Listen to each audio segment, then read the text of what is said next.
What's up, guys? Oh yes, I've changed location. I'm sat in my chair because I have to sit on my pressure cushion. That's fun. Um, yeah, so I'll just quickly let you. This is the fifth time I've tried to do this video because I keep being interrupted. I just had to go for an ECG scan because now my potassium levels are too high. But the results came back fine, so they're just going to repeat the bloods again tomorrow. Great, just to check they're still all right. Um, could potentially be facing a challenge later. Long story short, because of my diagnosis being anorexia sub binge purge, shit, I just really hate saying that. I basically, if I have two hot meals in a day, which is fine, one of them until I'm on the full meal program, which will be on Monday.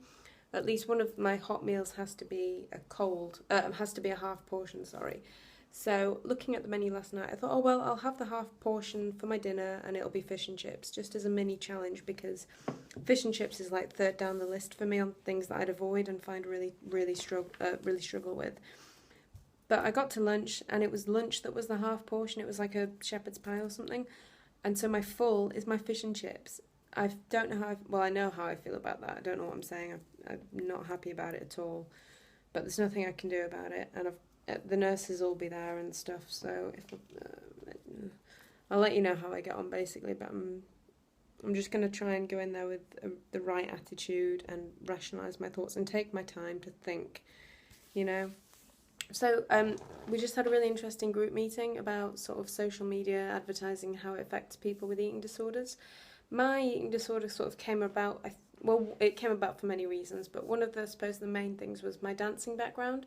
You know, typically my natural size is a 10/12. I'm not typically a naturally slim person, but doing ballet, you have it in your head that you need to be a certain weight and a certain height and a certain shape to fit into the ballerina category.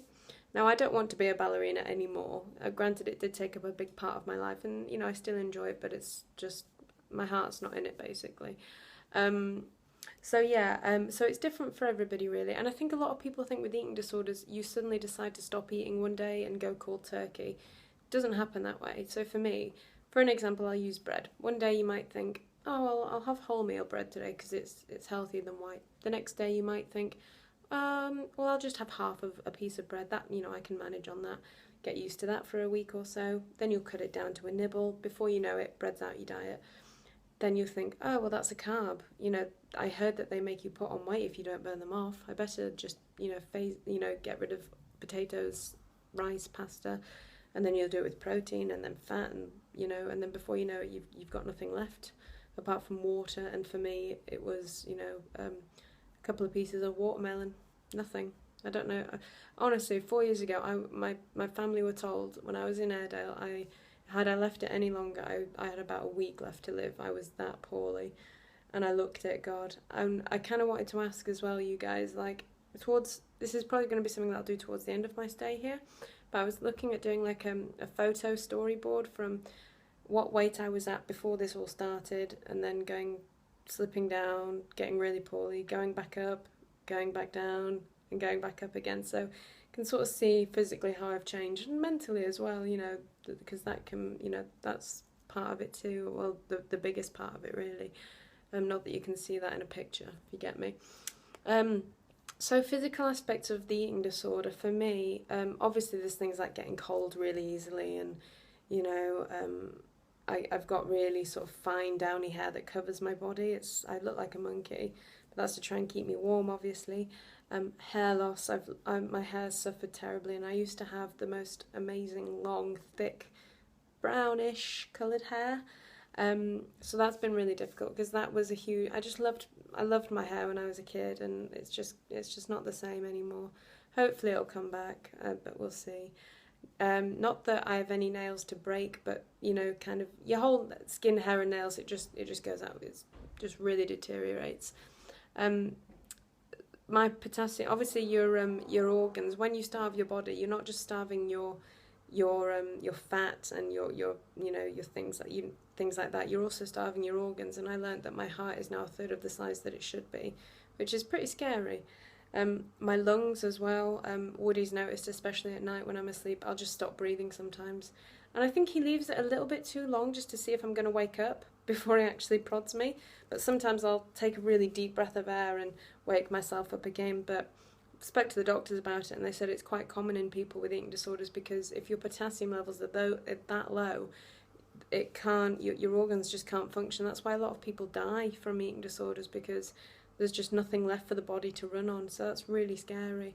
Hence why my kidney function has been has been poor as well. This next one is something that I'm very conscious of, and have been definitely for the past sort of 4 or 5 months, but it's my teeth.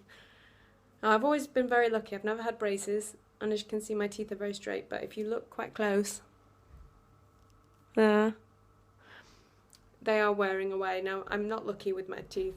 That's kind of genetic. My father's got, like, don't ever look at his mouth, basically. But my teeth are very soft. So with certain elements of my eating disorder, you know, there's a lot of wear and tear, unfortunately, and there's nothing I can do about it unless I wanted fillings. But, you know, I think really it's just me, because, you know, when you've got a spot on your face and you think this is the worst spot in the world, oh my God, but really to other people you just don't notice it. It's because you know it's there. So it's just getting over, you know, mind over matter sort of thing.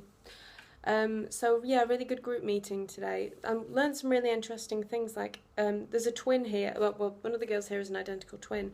And if you're a twin and you have an eating disorder, if you're identical, the other twin has a 60% chance of getting an eating disorder. If you're not identical, it's 30%. And also there's a reason to show that people with eating disorders have sort of brain dysfunctions. Now, I don't like, not to be funny, but I can't remember the name of it actually. Let me just have a look. What's it called? The the insula. I don't know. From what I remember, it's a part of the brain. Oh, nice light. It's a part of the brain that where you perceive your body image and where you perceive yourself. And with people who have eating disorders, not enough blood goes to that part of the brain, so there's a dysfunction in it. Basically, it just doesn't work quite as well. So there's things like that kind of play into it. I mean, there's obviously sort of biological factors like your family. A lot of I've gone through a few struggles with things like that. Nothing, you know, that I can't handle, but you never know really. I mean, there's hundreds of things if I really sat down and thought about it. I mean, I go through it a lot with my therapist, but you'll never be able to pinpoint the reasoning. So yeah, but that's sort of just to look at the physical aspect, and just exhaustion. You're that tired all the time. It's been really hard at work for the past few months, you know, running events. My body's just not been able to do it or cope, or mentally, you know, just keep up, you know, with the pace of stuff. So it's nice to just get a bit of respite, I guess. So if you, just a quick request, if everybody could subscribe to this channel, because I'm just very conscious, like I've said a million times, I have to upload on the communal computer, and I'm very conscious of any of the other people seeing these videos, and I don't want to upset anyone, or yeah, I just want to keep it slightly private. I mean, I'm more than happy for you guys to share it with friends and family, but you know, for people that you know are in a fragile situation, I just don't want them to come across it really, or it be seen as a bad thing, or you never know. So again, this is the paranoia. So if you could subscribe, that'd be amazing, and then you'll just be notified when I do a new video. But I'm still confused about the whole public, private, unlisted setting. I don't get it. So if somebody wants to talk me through that, that'd be really helpful. So yeah, I will leave it there. Oh, but please watch tomorrow, because there'll be something exciting to show you, which I won't tell you yet, but you'll have to wait and see. And I'll let you know how I get on with tea tonight. Bloody hell. So I will say good evening, good night, and good morning. I don't know, what's that phrase? Whatever. I hope you all have a really nice evening. It's Friday night, and I'll be watching Corrie and EastEnders and Emmerdale, Holby City. Good fun. Alright guys, see you later, bye.